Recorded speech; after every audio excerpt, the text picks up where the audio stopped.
straight hair never gave me no satisfaction. But it sure drew them approving stares from the mice that were watching, discriminating, comparing their hair to the hair that I was wearing. Silk scarves, they could never smooth out these curls. For within each curl lie centuries of power, a value that can't be named, a strength that can't be tamed, a resilience that withstands the elements, earth, wind, and fire. This black hair right here, nothing can compare. Unfortunately, my hair has always been a tear.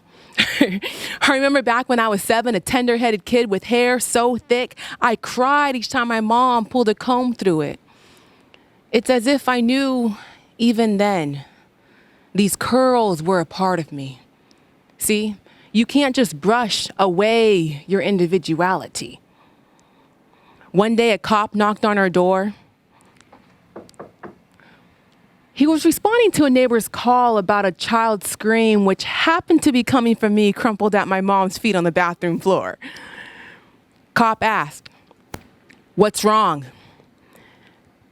And I said through my tears, "My mom, she's brushing my hair."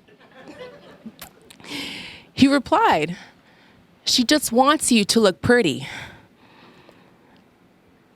And I nodded in agreement.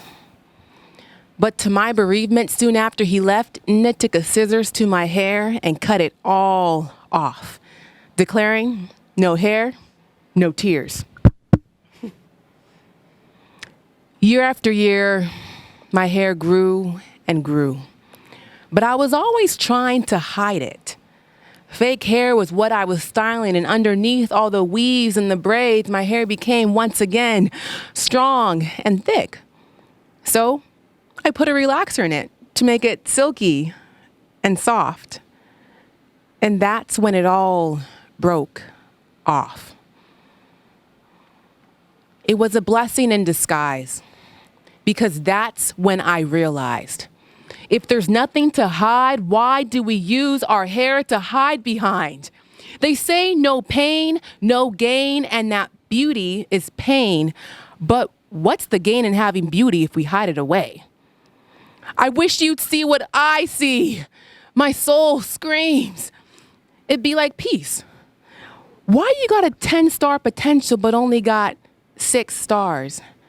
See, it's a process to express who we truly are when we've lived all our years in self-constructed barriers, trying to comply with societal norms, forgetting that normalcy is all relative. Well, as for me, I couldn't pretend to be someone I wasn't any longer, because eventually the real me started to seep, so I'm choosing to unveil on my own terms. It's the hardest lesson that I have ever learned. Side note aside, now let's define the theory of relativity. I've never really been good at physics, but this theory is elementary. See, there is this notion that 2 events simultaneous for one observer may not necessarily be simultaneous for another, given the relative degree of motion. This is called the relativity of simultaneity. In other words, our viewpoint changes our perception. See, we live in a world of mass deception where we mask our flaws as ego protection. Maybe human self-preservation or a cosmic phenomenal expression. Like I said, physics isn't really my thing.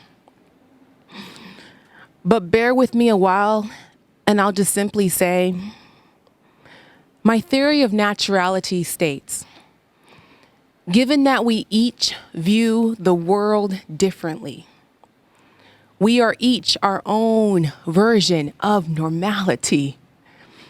Basically, we are all uniquely normal indeed. More clearly expressed, we are each a testament of natural beauty at its best. Thank you.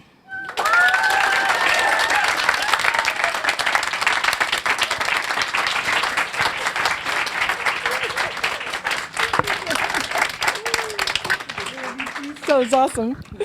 Okay, I'm ready.